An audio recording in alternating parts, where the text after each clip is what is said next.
Hey guys. All right. So if you guys are in this situation like I was a couple of days ago, I just want to tell you guys how you guys can get your car started. So basically this situation is a crank no start issue.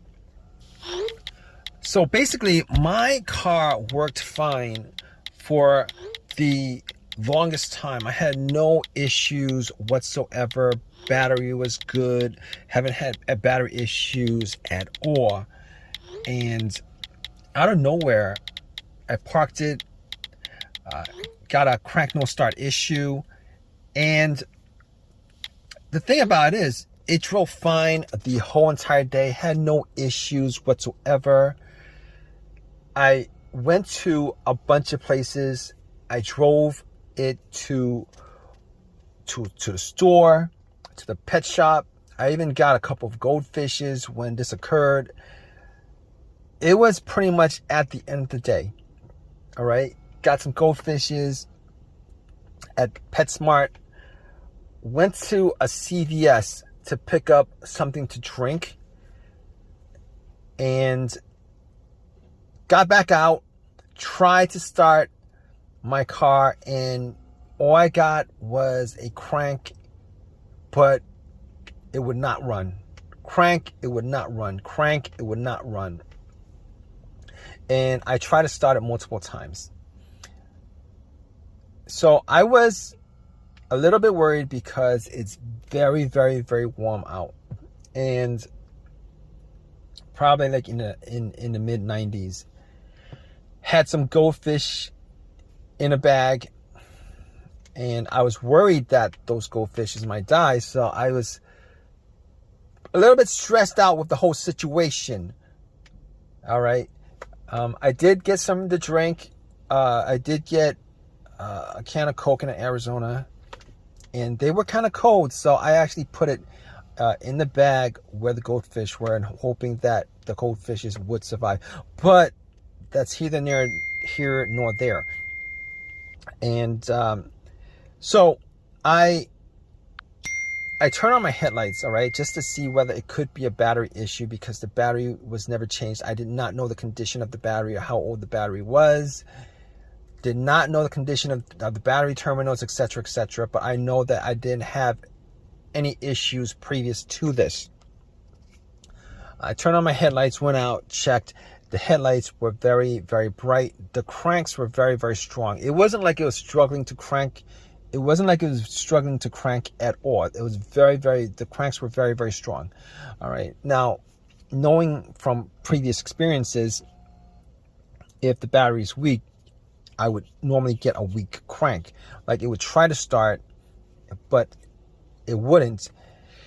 And the more you crank it, the weaker it got till it just would not crank it on you because your battery's dead. However,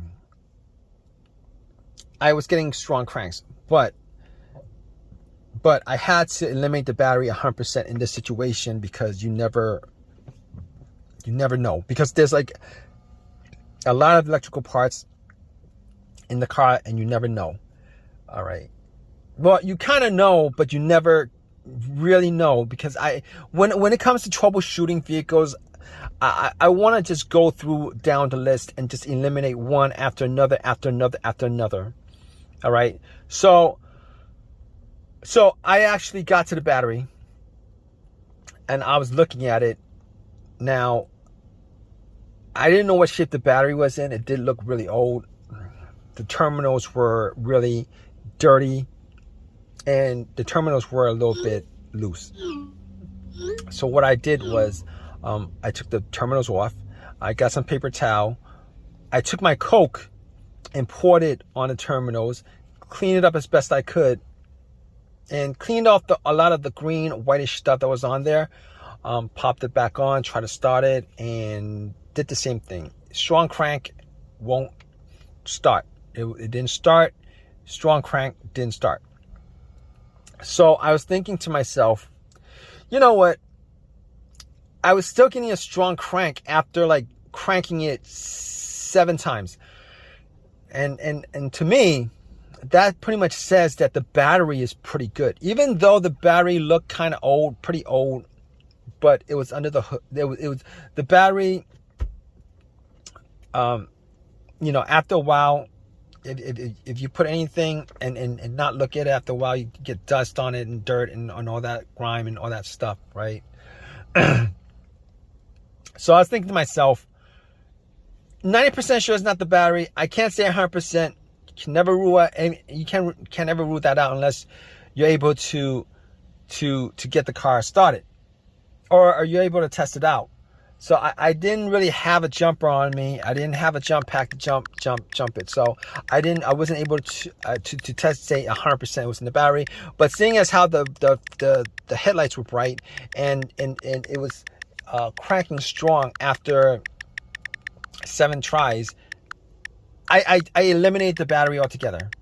All right, I eliminated the battery altogether. Now, I was thinking to myself, with this scenario, it could be a lot of different things, right? It could be the camshaft position sensor, it could be crankshaft position sensor, it could be the throttle position sensor, it could be the mass airflow sensor, because there's like a lot of sensors on the vehicle. It could be a lot of different things. But here's how I was able to eliminate all those things. I was able to eliminate all those things because normally if any of those things were to cause this situation, there would be a check engine light. There would be a check engine light and sometimes the check engine light would be blinking, telling you that it's more of a serious issue. But here's the thing: I did not see a check engine light on the dash. There was no check engine light. I know that 100%. Not that I was checking out for the check engine light being an issue, but I was looking at the dash the whole entire day, glanced here and there, did not see a check engine light on the dash. So I know now I can't rule that out as 100% because I couldn't get the car to start up. Now if it started up and there was no check engine light, you know, I could say 100% that it wasn't the check engine light. And I didn't have an OBD2 to pop it in to scan it. Did not have an OBD2 to pop it in to scan it.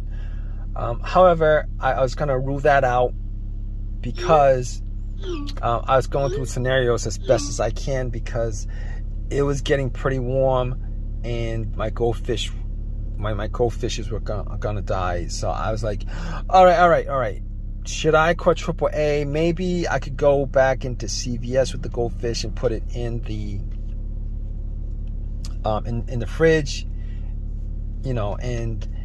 But you know, I was like 20 minutes into that, and I had to get something. I had to get something. Well, I was hoping that it was an easy fix. Get something. All right, so I was like thinking to myself, what else could it be besides this? All right. So I checked out the fuses. All right. Checked out the fuses, made sure that, you know, I didn't smell anything that was burnt. I didn't see anything kind of burning on the top of the fuses. And I looked at the fuses and everything looked good. Now I didn't have a fuse tester to test it out, but just from eyesight, everything looked good. Smell test didn't look like anything burnt out. I did actually check a couple. I think I checked a couple of specific fuses. I'm not, but none of them looked like they were bad. All right. So at that point, I was thinking to myself, it could be the relays. It could be maybe the fuel pump relay, the fuel pump itself, the car's ECU that's the problem. And I got back into my car, you know, and I thought to myself, well, could it be the fuel pump? And I tried turning on the car to the on, try to turn on to the on position, right? The position before the crank. I was trying to turn it on to the on position before the crank a couple of times just to see if I could hear, That really doesn't make any sense, but I tried to listen to the priming of the fuel pump. Now, the priming of the fuel pump will sound like a whizzing sound. All right, it would be a low hum whizzing sound because you can hear the motor just running. All right, it'll maybe run for like a second, maybe less than a second or two, whatever it is, and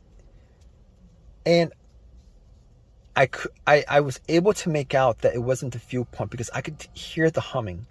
All right, maybe it was just me, but I could hear the humming. So I was like, you know what? That's probably not the issue. That's probably not the issue. So I was thinking to myself, what is it that could cause this? Because I was running out of troubleshooting ideas for this situation. All right, it's because there's nothing noticeable, nothing that was noticeably wrong with the car. And I was thinking to myself, you know what? There's a strong possibility that it could be the key fob, because I never changed out the key fob battery. And I knew somebody who had this particular situation come up where I tried to help them out, and it turned out that it was something as simple as the key fob battery that was causing it, because the battery was either dead or so low that the car could not read that the key fob was in the car. The alarm, the remote was in the car. So I'm at CVS. It's worth a try. I'm at CVS. It's worth a try. It'll be a quick fix if that is the fix, and I could save my goldfishes, etc., etc. And I was like, all right, so I'm gonna take the key fob battery out, because anything outside of this, I wouldn't be able to diagnose without a scan tool, without going through all the fuses, without going through the relay, etc., etc. But since the fuel pump was making a sound, I knew that the relay was working.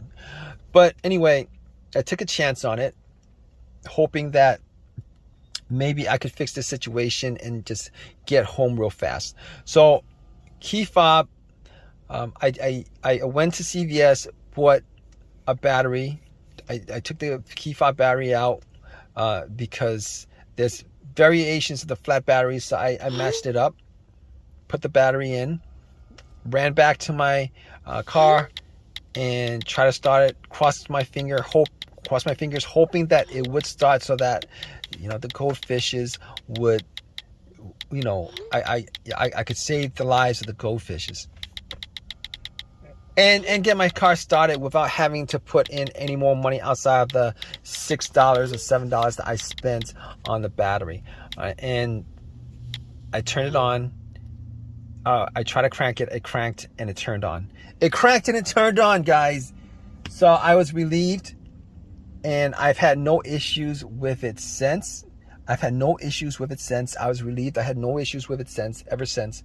And it's been a couple of days. I know for a fact that it is the battery, the fat battery and the key fob that's the problem. And I'm hoping that if you guys are in this situation, you guys probably are in one of these kind of situations where you have a crank no start, and you guys are trying to find a solution for it. I'm hoping that you guys have this easy of a fix as I did. So if you guys have this situation, you guys went through all the troubleshooting steps, and you guys are pretty much at a loss as to what to do next.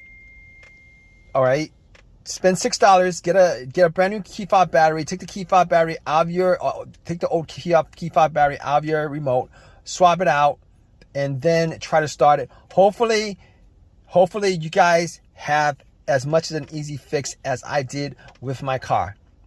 All right, hopefully that works out for you. If you guys have any comments, definitely leave a comment in the comment section. Please subscribe. Please give me a thumbs up. All that good stuff, right, guys?